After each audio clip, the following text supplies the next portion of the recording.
Intel CPUs seem to be degrading at an alarming rate, but I don't think we've seen the worst of it yet, and AMD could be next. Let's talk about it. Before that, this video is brought to you by PCTechForum.net. PC Tech Forum is a brand new website dedicated to discussing everything related to hardware news, from the latest processors to graphics cards or even upcoming consoles. This is a great place to expand the discussions we have here in my tech news videos. If you love watching me break down the latest specs on new hardware, this will be a great place for you to find like-minded individuals. So if you're interested in joining an online community of hardware enthusiasts to talk tech or maybe even make your first friend that isn't an AI waifu, be sure to check out PCTechForum.net in the description below or pinned comment. So if you watch tech news, you've probably seen a ton of information about Intel CPUs having issues over the last couple of months, and I've recently seen a ton of headlines that are definitely very concerning when it comes to Intel CPUs and have started to make me think that this issue could be a lot worse than I originally thought. In fact, just recently, Wendell from Level 1 Techs made a whole video exposing even more information about this potential problem with 13th and 14th generation CPUs, where he talked to game developers and got a ton of data where, yes, the 13900K and 14900K were certainly showing signs of, well, a lot of issues with some of these game developers. In fact, according to a Tom's Hardware article on the situation, here's what they had to say about it. Quote, "Our previous report sourced from Level 1 Tech found a 50% failure rate among Raptor Lake Core i9 powered servers, but Alderaan Games reports a near 100% failure rate among its Raptor Lake powered machines." Now, obviously a 100% failure rate, or near 100%, is really bad if that turns out to be true. Now, I'm hoping that's not the case, but to be honest with you guys, I wouldn't be too surprised if, yes, close to 100% of not just the 13900K and 14900K at some point do start to show some issues, but more than that, I think that AMD could also be in a situation where they start to have some issues in the near future, and we'll get into that in just a second, as I believe these issues are stemming from these companies just simply pushing their CPUs way too hard. And right now, Intel's in the crosshairs because they've been pushing them the hardest of anybody, it seems, when you take a look at their power draw and various voltage as well as clock speed specifications for their current 13th and 14th generation CPUs. The 14900K specifically is pushing some insanely high clock speeds and probably some pretty insane voltages as well, especially when it's idling at the desktop or doing some very low power type of workloads. In fact, I think that's one of the biggest problems with these CPUs is if you look at the 13900K and the 14900K, you will notice if you have a program open like Hardware Info that they are going to be pushing some very high voltages to one or two of the cores to get that clock speed as high as possible, probably to try and win some Cinebench benchmark scores to make it look better than AMD. And trust me, AMD's doing the same thing right now too. I remember, especially with the Ryzen 3000 series, those things were pumping, I think on a board I had one pump more than 1.5 volts into the CPU. In fact, I think I had a Ryzen 5000 series CPU. I don't know if this was an error with the board or if it was how it was supposed to be, but I remember it getting close to 1.6 volts into the CPU. Now, if you take a CPU and dump 2 volts into it, something like that, it's probably gonna fry instantly. So getting close to that, even remotely close, is probably gonna manifest in some issues at some point in time, but I don't think that's the entire issue. If we focus in on Intel specifically, I think it's actually a number of factors that's leading to this problem. Yes, the turbo boosting is absolutely ridiculous and out of control, both in terms of the clock speed as well as the voltage, but also they have a ton of other things going on, such as, well, I think they're also pushing the ring bus clocks and voltage far too high, as well as the E-core clocks and voltage as well. And in fact, if you know anything about the 12th, 13th, and 14th generation,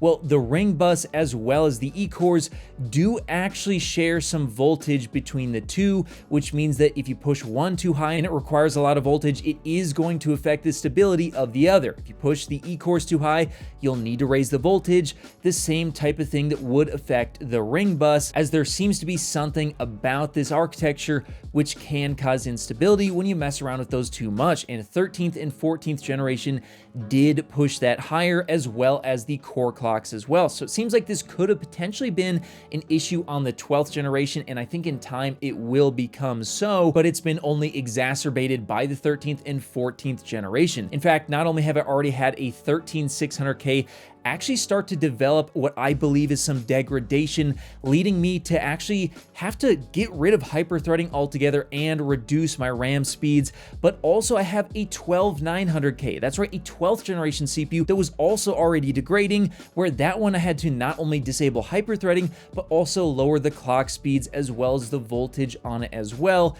quite a bit lower to make sure that it was still working. Once I did those things, no problems whatsoever. So you know what, this might not be the entire reason as to why all these CPUs are failing, but I think a huge portion as to why it's happening so quickly is having to do with the voltage and the clock speeds of not only the cores, but the ring bus and the E-cores as well. All of this stuff is in some way, I think, driving the CPUs way too far. And that brings me to AMD, because yes, I don't think that AMD will be safe either. Now, this is just my opinion and I could be wrong.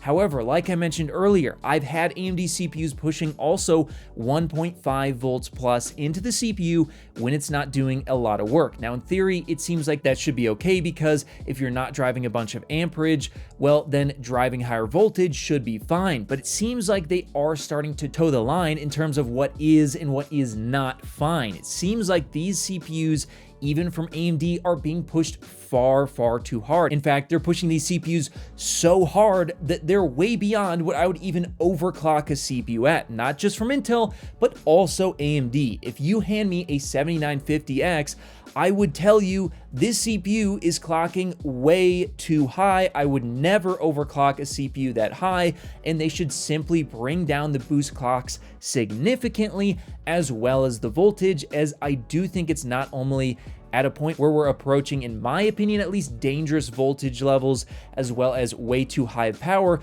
but the temperatures for Intel and AMD have been getting absolutely out of control. I do not want a CPU that's hitting 95 degrees plus out of the box. That is absolutely ridiculous. And it seems like the only reason they're doing this is to win some tests in Geekbench as well as Cinebench when it comes to single core workloads. If you actually lock these cores down 2, 3, maybe even 400 megahertz lower, you are going to notice that in games, you're going to see little to no difference at all in the actual gaming performance, because the reality is these single core boosts are very short-lived, and they usually only affect tasks where it frankly doesn't even matter anyway. So this seems like an unnecessary risk that's being done both by Intel as well as AMD. Clearly, Intel's pushing theirs harder. There may be other issues as well that potentially aren't even fixable with firmware. For all we know, there could be some sort of process problem going on top of everything else. But even if there's more to the story when it comes to Intel's failures that are coming out here, well, I still believe that these CPU companies need to stop pushing their CPUs so hard, even if it means